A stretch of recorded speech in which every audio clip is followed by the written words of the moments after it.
Hey guys, welcome back and thank you for coming back to my Mazda RX-8 channel. My name is Serge, and if you guys been keeping up with some of the videos that I recently put out, then you will see I was having a starting issue. And boy oh boy, I know some of those videos might have been a little bit boring because I had like pretty much 3 videos in a row where I'm cranking it for a while, and it might be really repetitive and really boring. I'm really sorry about that, but I do feel that it was actually a good idea to post that just like it is, because I kind of figured not a lot of you guys gonna probably just try to watch that, but in case you guys are having the same type of issue, then it's probably a good idea to kind of like at least find out what kind of issue you have, and like if it's the same type of crank or whatever.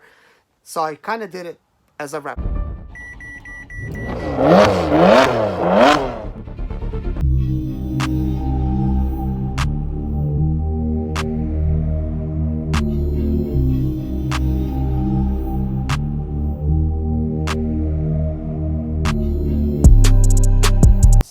Let's get to this video, guys. So I found out a lot of different things that is wrong with my RX-8 and possibly wrong with your RX-8 if your RX-8 is not starting. So in this video, I want to kind of clear some things up and explain some things that are like really important. And unless you're like an RX-8 owner for a while, that's hands-on, you're really not gonna know these things. So firstly, let's start out with this. All right. So, spark plugs. This is something you really don't think about, okay?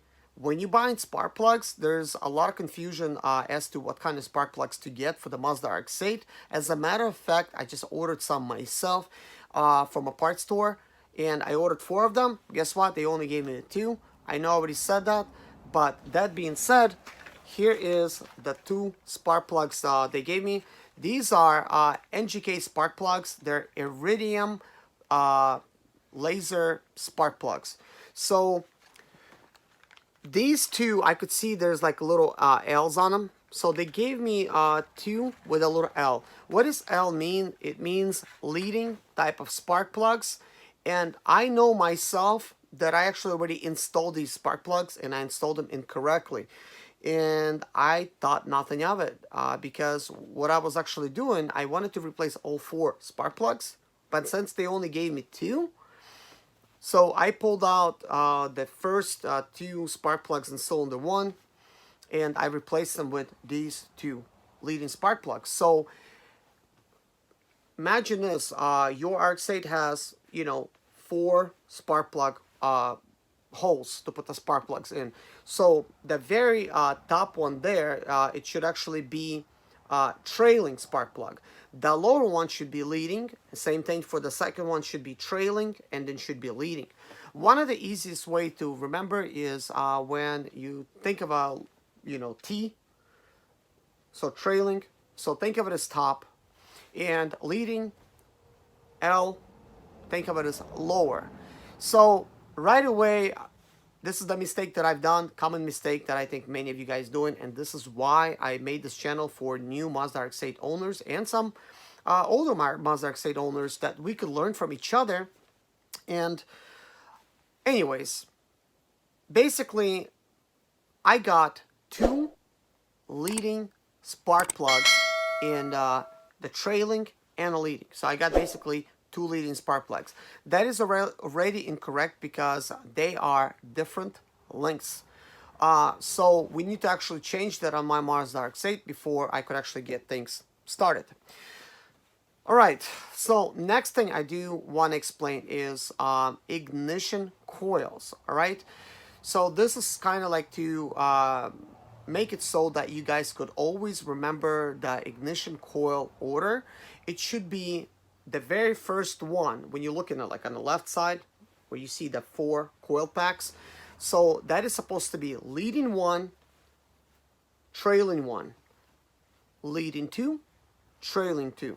So if you think about like an order of 1, 2, 3, 4, so it's basically 1, 1, 2, 2.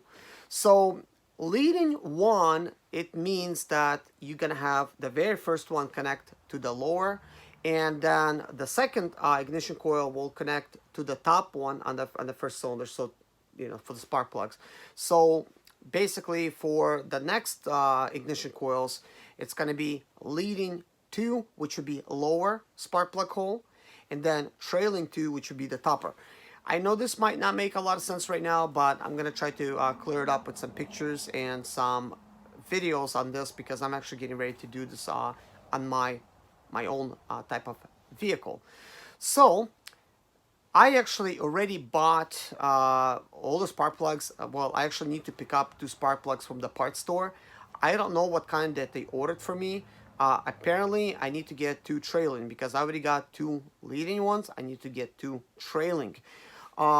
So by some miracle, they might be trailing. It is a good thing that I did not pick up the spark plugs yet, because when a store made a mistake and I said, look, I ordered 4, why did you have 2? And they said, well, in our system it says 2. I'm like, well, you have 4 ignition coils, right? Because they looked those for me as well. And they're like, yeah. I'm like, well, why would there only be 4 spark plugs? But anyways, I'm gonna stop by the parts store. I'm gonna see what kind that they give me. If they're incorrect, then I'm gonna basically tell them that, hey, these are not correct. Give me something else, basically. Also, here's another thing that I have ordered. I've ordered a crankshaft position sensor, because I know that we're getting some crankshaft position codes, and by replacing that sensor, I believe it's going to make a problem go away where it does not want to start on hot. Also, when it's quitting, I believe when RX-8 is actually like idling and then it quits by itself, I believe it has to do a lot with the crankshaft position sensor, because the crankshaft does not know the position, of the crank itself, and that it kind of dies because it messes with the timing or something. So this is why they don't want to start, due to hot. So this engine has almost 130,000 miles on it, so there's a good chance, with all these years, it's like what, 17 years now technically. This is 2021. That the crankshaft position sensor, maybe it was never replaced and it's probably bad. So I ordered one off eBay. I don't know if it's going to be any good, but hey, one of the ways to test it is install it, start it up. If the code goes away, hey, it worked. Great. So the next thing that I do want to explain is basically ignition coils. I got 4 ignition coils. They're yellow in color. I got them straight from eBay. And I've heard horror stories that this could fry your computers, your ECUs. Guys, consider my RX-8 as guinea pig. I really kind of don't care if I screw something up. The most important thing that comes from it is the learning experience that I will get and you will get by you not having to do it to your car. Now, of course, if you could afford it, go all out and do the modification and put yourself some LS type of ignition coils, and that would be best. Now, here's one thing that I will explain to you as well. As far as NGK spark plugs, these things, there's a lot of fakes out there on eBay. Same thing for NGK spark plugs, wires, fakes. Same thing goes for the ignition coils on eBay. They're fakes. They look exactly like it. So the price that I paid for my ignition coils, for instance, and my spark plug wires were like literally identical to the fake NGKs. Now, they look blue and they look legit, but guys, they're copies. The only way that you could ensure that you're getting a proper spark plugs is maybe getting it directly from NGK, or getting it directly from a supplier that gets it from NGK, or maybe like the dealer, itself. I would not really trust eBay type of parts for like really like legit type of stuff.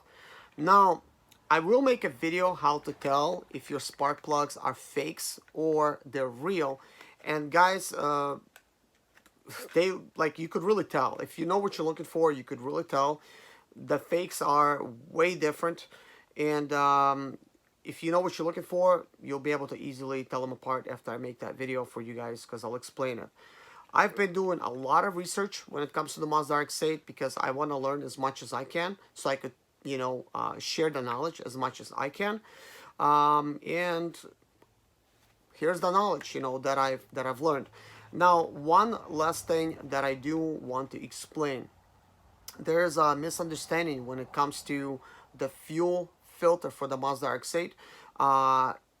It is said on a lot of forums that there is no fuel filter, and when you call the dealer will tell you the fuel filter is actually located inside the fuel tank, together with the fuel pump, which is a non-serviceable fuel pump, fuel filter. And that is not true. There is a secondary fuel filter. It is actually also available on Mazda RX-8's website. If you do look it up, it is available. So if nobody knows about them, then nobody's replacing them. So I think that's one thing to be able to tell, I guess. Another thing that I do want to mention is I've been doing a lot of research, and I've seen people get an RX-8 that does not want to start, and the whole reason that it does not want to even start is due to the fact that the catalytic converter is clogged. And I think initially on my vehicle, I had a problem where the catalytic converter was clogged. I did not know about it, but it was actually like I could tell, like when I was driving it, like it was just like super sluggish. And I know I probably mentioned it in some of my earlier videos, like I could tell, like this is like not a performance car. It was like not even fun to drive. Now, when I put a mid-pipe in it, which might not be legal in your state, oh man, like it really cleared it up. Like all of a sudden my car regained some performance and stuff like that, and was driving so much better. It was starting up every time. Now, another thing that I want to stick in here, guys, pre-mixing. When it comes to pre-mixing, guys, I'm a true believer that you gotta pre-mix. So definitely pre-mix. After some of these issues that I've been having, that made me a believer if I was doubting it before. So one thing's for sure, it's a lot cheaper to pre-mix than having to rebuild your Mazda RX-8 engine. Also, I've looked at some rebuilding kits for my Mazda RX-8. They are not cheap, but I'm prepared to rebuild it if I will need to. That being said, I've learned other things as well from you guys. Now, in one of my videos, my radiator fluid was really boiling over, and it wasn't real apparent when I came up to the car. All I could see is due to my revving when I had the car just sitting there idling, due to some of my excessive revving, which was kind of dumb, but I kind of thought my engine was dead because I did not know much about my current situation, which if I did, it would have prevented me from acting so stupid and just revving the hell out of it if I knew some of these problems that I'm having. So this is probably why it's really important that I share my successes and my mistakes to you guys honestly, without being ashamed that I've done these stupid mistakes, to keep you from messing up your engine. Because while I could afford to try to rebuild my Mazda RX-8, and I'm definitely capable of doing it, some of you guys might not feel the same. You might not want to rebuild your Mazda RX-8 yet, so you want to keep away from stupidity. But anyways, when I was doing some excessive revving, guys, I was throwing some fireballs, man. I feel so sad that I was not able to capture this on video. I gave the camera to my son to record, and he by mistake turned the camera off. Guys, I was throwing some nice fireballs. Like, even my wife was impressed. She was like, man, it was really throwing some legit fireworks out there. And I just really went all out because I kind of thought you guys are watching, and I was doing it for you guys. I was ready to blow my engine just so you guys could see it. It's seriously, I really did not care, but I was really throwing some fireballs. But anyways, this caused my engine to overheat, and I wasn't watching my temperature gauge. I was just watching my rev limiter, just so I could throw the best fireballs. And when it overheated, immediately my RPM gauge went all the way down, and when it did, I'm like, uh-oh, I messed something up, and I felt really stupid at that point.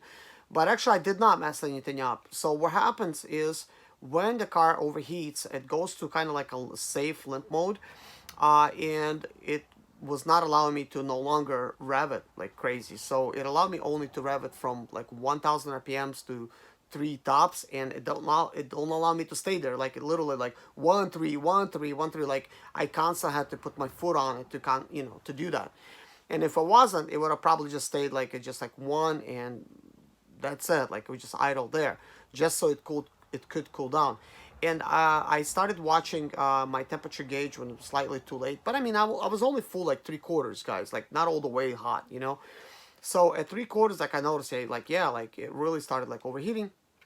So then I was like doing this like little idling, which still allowed it to cool, to my surprise.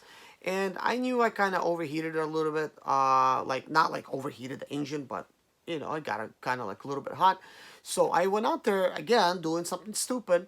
I just put like, I didn't have any gloves on, so I took like my sleeve from my jacket, which is like my hoodie, and I opened up the radiator cap. And when I did, water started boiling over. And one of my viewers uh, said that water is like, he said, if it makes any sense, it is pressurized, and it like a little stays under pressure for it to cool down the engine.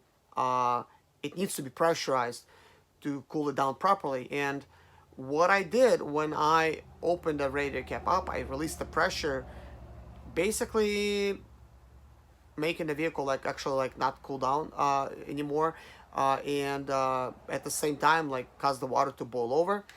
And I did another stupid thing. You know, you're not really supposed to pour, like I know this since I was a kid, okay, but I still do stupid stuff like that sometimes. You're not supposed to pour hot water onto a cold rock, or hot rock pour cold water. It's gonna make it crack, right? So same thing is, you're not supposed to pour cold water into an engine that's boiling over. But my water was not cold, it was just like room temperature. So I just had a couple jugs ready, so I just started pouring it in there, and you know what's gonna happen? It's gonna start shooting out. So I kind of thought, you know, possibly, you know, I done some damage like that too. So don't repeat my mistake. Don't try to do that to your car, because you will mess something up. But anyways, guys, that being said, I want to get into like some codes that I was having. So I did have a misfire code in cylinder 1, and that has to do with one of the ignition coils, or both of them, for the cylinder 1. They're bad, and I needed to replace them. And the next thing that I was having a problem was a crankshaft position code. Okay, that's like another thing. And what I'm still not sure about, and I will find out like probably like in the next video when I do the spark plug replacement, I don't know if I had correct spark plugs to begin with. So I'm gonna pull the spark plug out and just like show you guys. You see how it's got like all the numbers, and then it's got a T? Well, that's a trailing spark plug. So I have two leading boxes, which is right here, of the two that I bought, with two trailing spark plugs. And that is due to the reason because I kind of thought, well, you know, I'm just going to go ahead and replace two spark plugs in the cylinder 1 first, like both of them with new, and put the used ones in there. But when I put the used ones in, I really don't even know if I put the proper ones in there. Well, first of all, like, you cannot even put a proper one in there, because what is the chances of you putting it correctly in? Because I got technically two leading, and then I don't even know what the next one is. So that could be like another problem of concern to have.